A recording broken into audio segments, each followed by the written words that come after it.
अब हम next question solve कर लेते हैं। क्वेश्चन की इस स्टेटमेंट के अकॉर्डिंग हमारे पास रेवेन्यू फ्रॉम ऑपरेशन का अमाउंट गिवन है। इसमें भी हमने कैश में सेल कितनी की है, क्रेडिट में सेल कितनी की है, ये भी गिवन है। कैश में सेल हुई है 12,12,000 और जो हमने क्रेडिट में सेल की है वो है 4,38,000। इसके बाद हमको परचेज का अमाउंट गिवन है, चेंजेस इन इन्वेंट्री का अमाउंट भी गिवन है।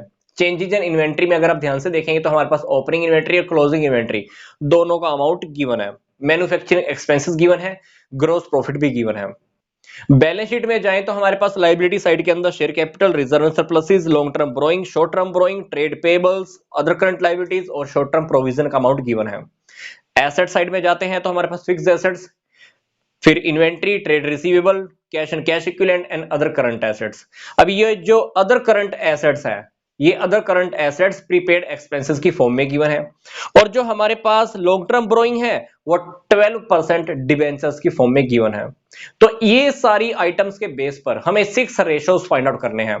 सबसे पहले हमको फाइंड आउट करना है working capital turnover ratio, trade receivable turnover ratio, inventory turnover ratio, proprietary ratio, quick ratio और total asset to debt ratio. अब क्वेश्चन की इक्वेशन में हम सबसे पहले क्या करेंगे, working capital turnover ratio find out कर लेते हैं। अब वर्किंग कैपिटल टर्नओवर रेशो के अकॉर्डिंग हमें क्या चाहिए, revenue from operation divided by working capital. अब रेवेन्यू फ्रॉम ऑपरेशन क्वेश्चन में गिवन है।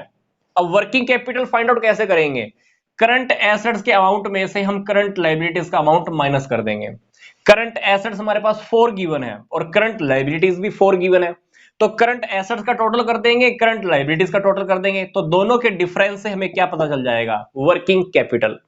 अब क्वेश्चन में आप ध्यान से देखिए, रेवेन्यू फ्रॉम ऑपरेशन का अमाउंट हमारे पास ऑलरेडी गिवन है। कितना है ये, 16,50,000 रुपए।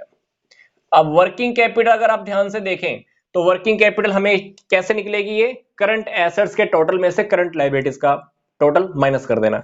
अब करंट एसेट्स में क्या क्या है, करंट एसेट्स में है हमारे पास inventory, trade receivable, cash and cash equivalent and prepaid expenses. ये 4 आइटम हमारे पास गिवन है करंट एसेट्स की फॉर्म में। तो इन चारों आइटम का टोटल बन जाएगा 1.5 लाख रुपए।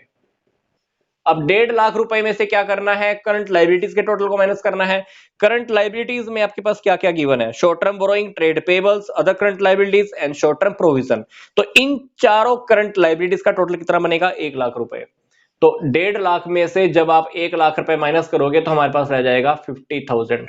आंसर में आप चेक कर लेना, हमारे पास जो वर्किंग कैपिटल टर्नओवर रेशो आएगा वो आएगा 33 टाइम्स।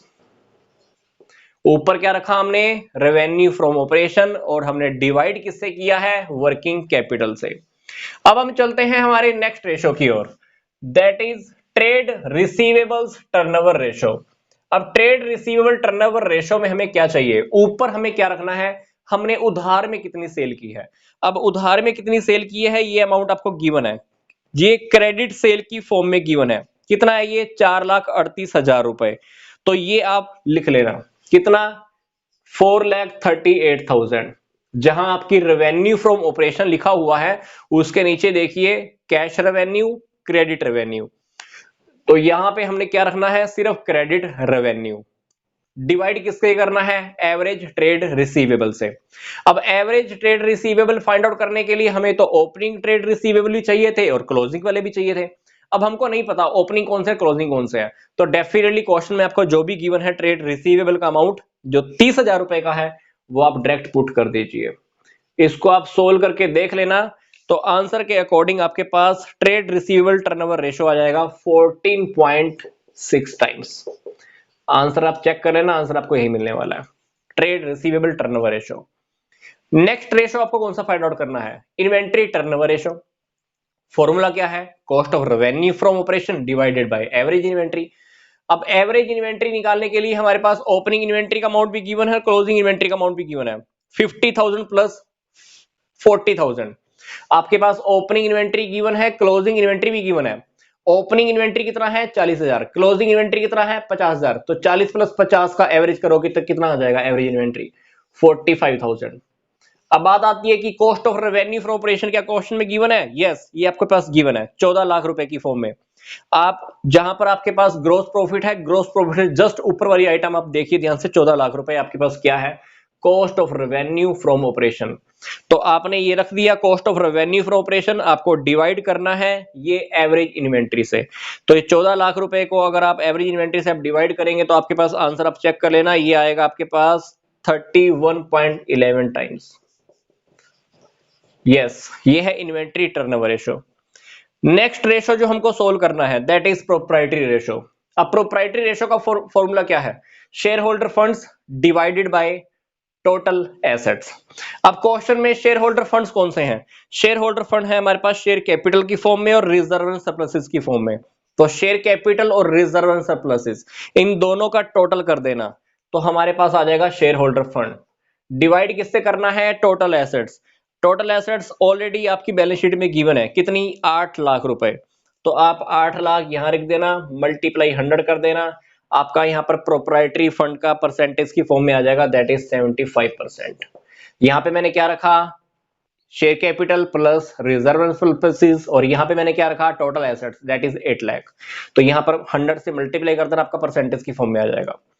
नेक्स्ट रेशो हमको फाइंड आउट करना है क्विक रेशो। अब क्विक रेशो में मेरे को फॉर्मूला क्या चाहिए? Liquid assets divided by current liabilities. अब लिक्विड एसेट्स आपके पास क्वेश्चन में गिवन है, अगर आप इन्वेंट्री को हटा देते हो तो बाकी क्या रह गई आपके पास? Liquid assets. बट आपको एक बात और ध्यान रखना होगा, यहां पर जो करंट एसेट्स है, अदर करंट एसेट्स है, वो प्रीपेड एक्सपेंसेस की फॉर्म में गिवन है। तो आपको इन्वेंट्री को भी हटाना होगा, प्रीपेड एक्सपेंसेस को भी हटाना होगा। तो आपको दो ही आइटम लेके चलनी है, ट्रेड रिसीवेबल और कैश एंड कैश इक्विवेलेंट। तो ये trade receivables plus cash and cash equivalent, दो आइटम्स का टोटल कितना हो गया? 90,000। तो 90,000 हो गई आपके पास लिक्विड एसेट्स। अब बात आती है कि करंट लाइबिलिटीज कितनी है? करंट लाइबिलिटीज आपको क्वेश्चन में ऑलरेडी गिवन है, short term borrowing, trade payables, other current liabilities, short term provision, इन सब का टोटल आप कर लेना तो आपके पास एक करंट लाइबिलिटीज का अमाउंट आ जाएगा 1 लाख रुपए। इसको आप सोल्व करके देख लेना, हमारे पास आ जाएगा 0.9:1 that is quick ratio. Quick ratio में एक बात ध्यान रखना, मैं आपको फिर से बता रहा हूं, आप इन्वेंट्री को भी हटा दो, प्रीपेड एक्सपेंसेस को भी हटा दो, बाकी रह गई आपके पास liquid assets, cash and cash equivalent plus trade receivables. अब हम चलते हैं नेक्स्ट रेशो की ओर that is total asset to debt ratio. अब क्वेश्चन के अंदर टोटल एसेट्स आपको पता है, टोटल एसेट्स कितनी थी आपके पास? 8 लाख रुपए। अब क्वेश्चन में डेट आपके पास एक ही गिवन है, लॉन्ग टर्म बोरोइंग की फॉर्म में, वो कितना है आपके पास? 1 लाख रुपए। तो ये आप लिख देना, हमारे पास आंसर आ जाएगा 8:1 है ना, total asset to debt ratio. तो इस क्वेश्चन में हमने 6 रेशो सोल्व किए हैं, working capital turnover ratio, trade receivable turnover ratio, inventory turnover ratio, proprietary ratio, quick ratio, and last one was the total assets to debt ratio.